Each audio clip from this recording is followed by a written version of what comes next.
మన తండ్రి కుమార పరిశుద్ధాత్మ దేవునికి వందనాలు స్తోత్రాలు చెల్లించుకుంటూ దేవుడు ఇదనమంది మనకిచ్చిన వాక్యము మత్తయి సువార్త 11వ అధ్యాయం 28, 29 వచనాలు చదువుకుందాం. ప్రయాసపడి భారం మోసుకొనుచున్న సమస్త జనులారా నా యొద్దకు రండి, నేను మీకు విశ్రాంతి కలుగచేతును. నేను సాత్వికుడను, దీన మనస్సు గలవాడను కనుక మీ మీద నా కాడి ఎత్తుకొని నా యొద్ద నేర్చుకొనుడి, అప్పుడు మీ ప్రాణములకు విశ్రాంతి దొరుకును. దేవుడి వాక్యం ద్వారా మనల్ని దీవించును గాక. యేసు ప్రభు వారు చెబుతున్నారు ఈ మాటలు. ఆయన దగ్గర చేరిన వారితోటి ఆయన వాక్యాన్ని బోధిస్తూ ఉన్నప్పుడు ఈ మాటలు చెప్తూ ఉన్నారు. ప్రయాసపడి భారం మోసుకుంటున్న వారులారా, ఈ లోకమంతా మనకి ప్రయాసే. మనం చూస్తూ ఉంటున్నాం కదా, మనం అనుభవిస్తున్నాం కదా. ఈ లోకమంతా ప్రయాసతో నిండినదే. మనం ఏది చేయాలన్నా ప్రయాసే. మనం భోజనం సంపాదించుకోవాలన్నా ప్రయాసపడాలి. బిడ్డల విషయంలో వారు చదువులు చెప్పించాలన్నా ప్రయాసపడాలి. మంచి ఉద్యోగాల్లో పెట్టాలన్నా ప్రయాసపడాలి. వారు ప్రయాసపడాలి, తల్లిదండ్రులు ప్రయాసపడాలి. ఇంకా ఈ లోకంలో క్షేమమైన జీవితం జీవించాలంటే ప్రయాసపడాలి. ఈ లోకంలో దేవుని కొరకు జీవించాలన్నా ప్రయాసపడాలి. అందుకే ఈ ప్రయాసం చూచి యేసు ప్రభు వారు ఈ విధంగా తెలియజేస్తున్నారు. ప్రయాసపడుచున్న సమస్త జనులారా నా యొద్దకు రండి, నేను మీకు విశ్రాంతిని కలుగు చేసేదను అంటున్నాను. మనము మన హృదయాల్లో ఆత్మ సంబంధమైన విశ్రాంతి మనం కలిగి ఉండినప్పుడు అది మనల్ని బాధగా ఉండదు. మనం శ్రమపడినా, ఈ లోకంలో మనం దేని గురించైనా శ్రమపడినా, పాటుపడినా మన హృదయము నెమ్మదిగా ఉండినప్పుడు, యేసుక్రీస్తులో మన హృదయం అంటుకొని ఉన్నప్పుడు, అంటుకట్టబడి ఉన్నప్పుడు మనము శ్రమగా భావించమిది. యేసుక్రీస్తులో మనం ఆనందిస్తూ మన జీవితాన్ని గడుపుతాము. ఈ శ్రమంతా మనం మర్చిపోయి యేసులో ఆనందిస్తూ మనం ఈ జీవితంలో జయకరంగా జీవిస్తాము. నా కాడి సులువును, నా భారము తేలికగాను ఉంటుంది అంటున్నారు యేసు ప్రభు వారు. కనుక ఆయన కాడి అంటే ఆయనను మోసుకుంటూ, ఆయన చెప్పిన మాటలు వింటూ ఉంటే అదే మనం కాడి మోయడం.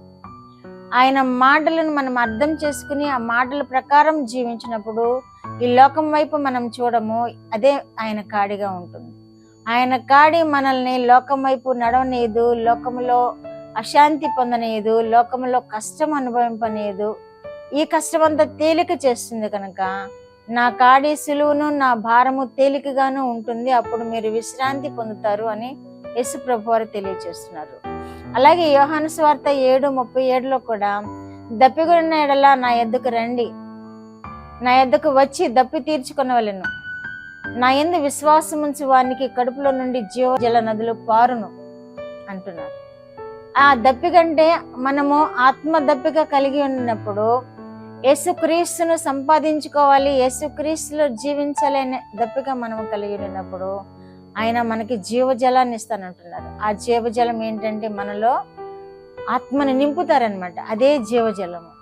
ఆ జీవజల నదులు మనలో ప్రవహిస్తాయంటే నదులు నీరుగా ప్రవహించదు.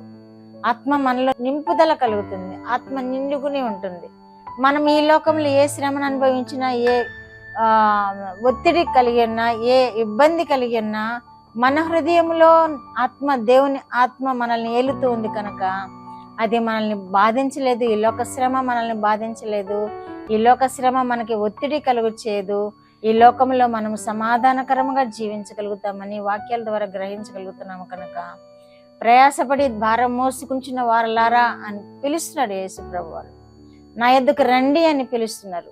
మనం ఈ లోకంలో చేసే ప్రయాస అంతా ఆయన మీద పెట్టినప్పుడు, మనం ఆయనలో జీవించినప్పుడు మన ప్రయాస అంతా ఆయన మోస్తారు. ఎందుకంటే మన పాప భారం మోసి ఆయన శిలువలో వేలాడారు కదా. ఇంకా మనము పడే ప్రయాసం కూడా ఆయన తీర్చడానికి ఏమాత్రం వెనకాడరు కదా. కనుక మనము ఆయన మాటలు విందాము, ఆయనను వెంబడిద్దాము, మన శ్రమ అంతటిని ఆయన మీద మోపుదాము. ఆయనే మనల్ని విశ్రాంతితో నింపుతాడు. అలాగే మనకి దప్పిక లేకుండా జీవజలం అనేటువంటి ఆత్మ నింపుదల మనకి దయచేస్తాడు. ఆ జీవజలం అనే ఆత్మతో మనము ఎల్లవేళలా ఆనందిస్తూ ఆయనలో జీవించగలుగుతాం. ఈ లోకంలో అనేకమైన శ్రమలు, అనేకమైన ఇరుకులు, ఇబ్బందులు, బలహీనతలు, వ్యాధులు ఇవన్నీ మనల్ని చుట్టుముట్టినప్పుడు, మనం దేవుని ఆత్మతో నింపబడినప్పుడు అది మన హృదయంలో పొంగి పొర్లుతుంది.